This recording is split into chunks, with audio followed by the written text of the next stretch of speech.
Evidence in the terror attack in Handwara once again points to Pakistan. That has been exposed yet again, with India tracing evidence against Pakistan for its role behind yet another terrorist strike. In fact, this strike took place as early as 5 in the morning. Indian Army has confirmed that the 3 terrorists have been gunned down during the operation, and food items along with medicines, arms have been recovered from the slain terrorists. And they all of the recovery depicts Pakistan markings. The officials have recovered 3 AK-47s, satellite phones, GPS. The terrorists were allegedly dressed in army fatigues. They fled the spot after their foiled infiltration attempt. The combing operation, however, still continues.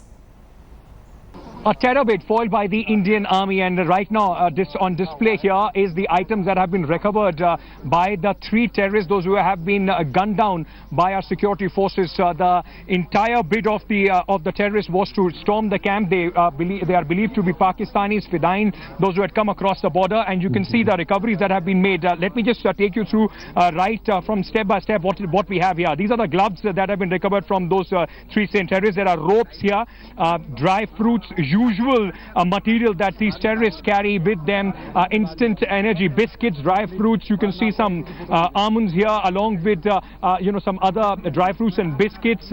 There are knives, scissors, and on the other side you can see these things, the marking on these items, that you can see some shaving blades and along with some medical equipment. These are some of the syringes, injections that are visible here that the terrorists were carrying.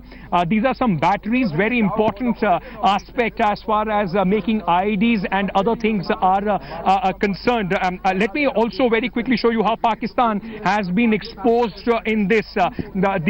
These markings are of Pakistan. Let me just quickly show you this. This is of General Farm Road, 3-kilometer GT Road mains. This is from Gujranwala, Pakistan. You can see here. Gujranwala, Pakistan is what is written on these crepe bandages. So these are, of course, of Pakistan marking along with these medicines. These are the mobile phones that these terrorists were carrying, and you can see the communication equipment that they were carrying: walkie-talkies, mobile phones, along with these jackets, these utility jackets that the terrorists were wearing. There are these GPS sets along with the walkie-talkies. These maps have been recovered by the security forces from these terrorists.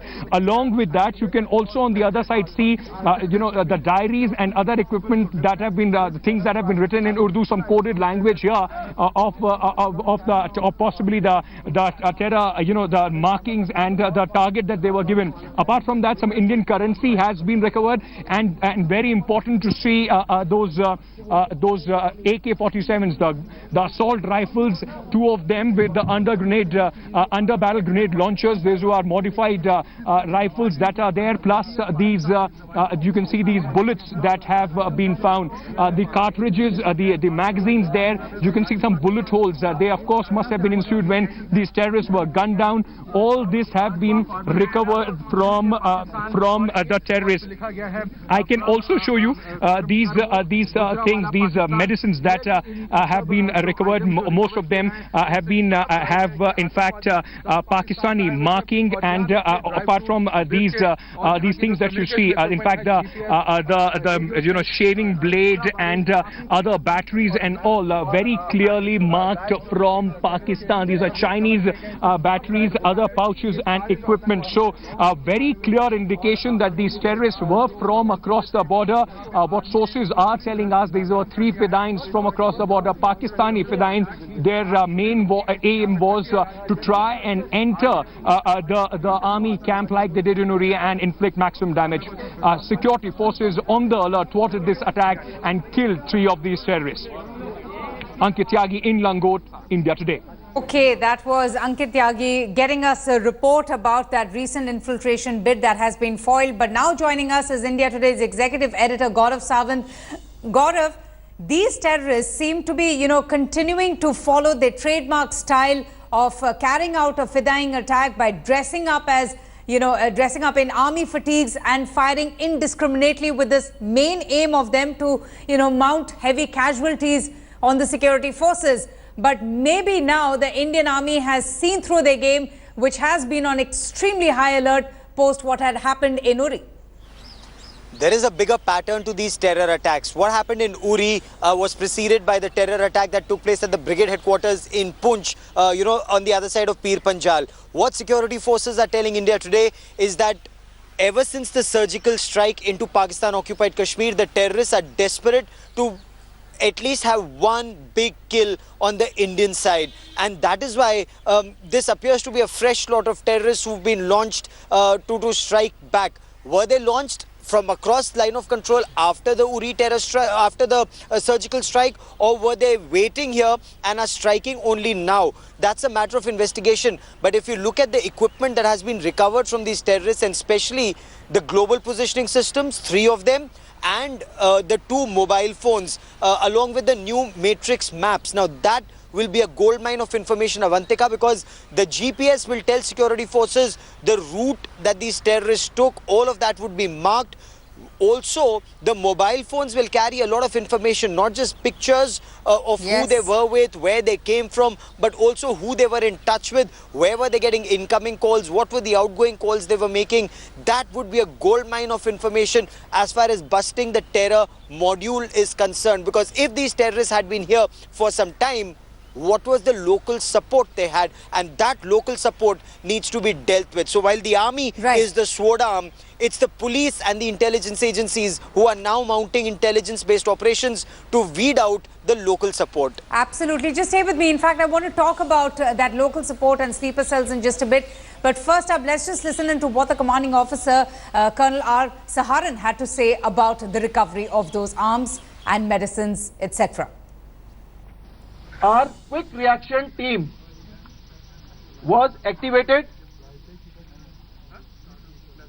They localized the area where the terrorist was spotted,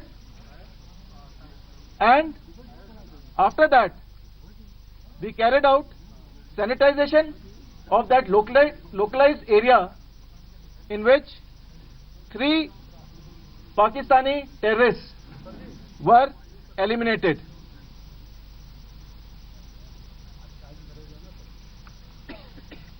These terrorists were carrying huge quantity of arms, ammunition and other warlike stores.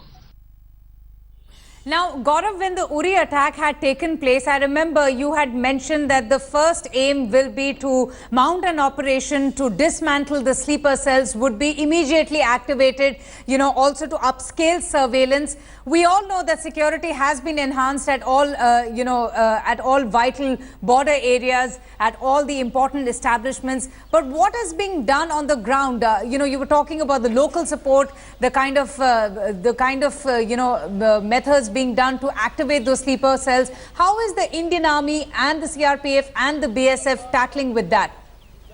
So at this point of time, while the internal security grid is being strengthened at multiple levels, you have additional forces who've been deployed on ground. When the situation had improved, a lot of army had been withdrawn to remove, armies or reduce army's footprints, from civilian areas. But now army has once again strengthened the grid. Intelligence-based operations are being mounted. If you recall, Avantika, we had done a story immediately after the Uri terror attacks about 1 terrorist being killed in Handwara, and at that point of time some other terrorists had managed to escape, because the intelligence at that point of time was also there that there were between 4 and 5 terrorists. So if 1 was killed and 4 escaped, which means could this group be a part of the same group? Now that's a matter of investigation, because there were some recoveries that were made even then, and ever since there was an intelligence operation on. 3 more terrorists have been killed, but even now there is apprehension that 1 could have escaped. Where did that 1 terrorist escape? You'd also recall from that Baramulla terror attack, where the terrorists opened fire at the security forces from across the Jhelum River, and then they melted into the urban household that is there in that area. So were they hiding in one of those houses? Intelligence-based operations is what is required, and that is where the Jammu and Kashmir police, the special operations group, have a very, very crucial role, because being from the ground, they have access to a lot more information than the army, and that is where information is coming in. A lot of this has been busted. If you recall, some of the weapons that had been stolen, either from police personnel or from police stations, from what my sources tell me, some have been recovered, and the army and the police are now putting pressure on youngsters to abandon the gun and return to mainstream, and this pressure is being mounted through their families. Oh, that's interesting, Gaurav. For now, thanks so much for speaking to us and getting us more updates. In fact, the Jammu and Kashmir Deputy Chief Minister has also reacted. Nirmal Singh, this is what he had to say. Well, after India's historic surgical strike in Pakistan-occupied Kashmir, one thing is clear, that Pakistan is definitely feeling the heat. So much so that the country's Prime Minister now seems to be at loggerheads with his military leadership. According to a Pakistan national daily Dawn, the civilian government has issued a blunt and orchestrated warning to the ISI, seeking consensus on several key actions.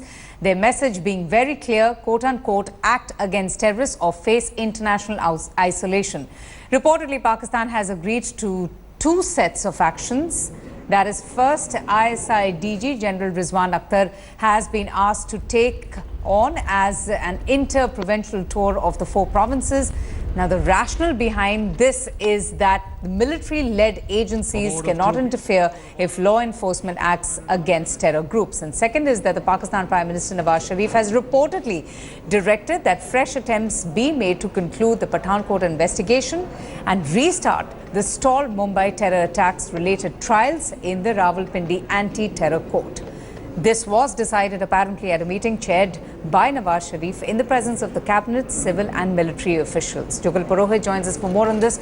Jugal, just give us some more details about the challenges that Pakistan is facing within its own, government and the country. Well, Avantika, this is an extremely interesting report which has come out, which has been published by the Dawn. It tells us 2 very basic factors, not that India wasn't aware of it. First, just how deeply involved the deep state is in activities which are definitely anti-India, which are terrorist-related activities aimed at India.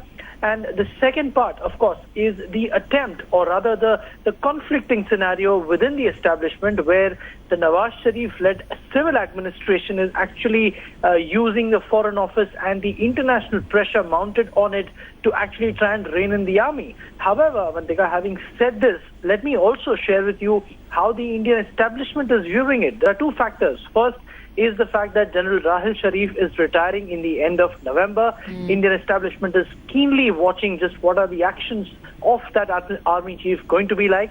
And the second is that notwithstanding all the conflict, there is little change in the ground situation. I've just spoken to senior intelligence sources who are saying that even now, a week after the surgical strikes, there are about 200 plus militants or terrorists who are waiting at different launch pads along the line of control to infiltrate into India, and that there's been no change of posture insofar as Pakistan's support to terrorism is concerned.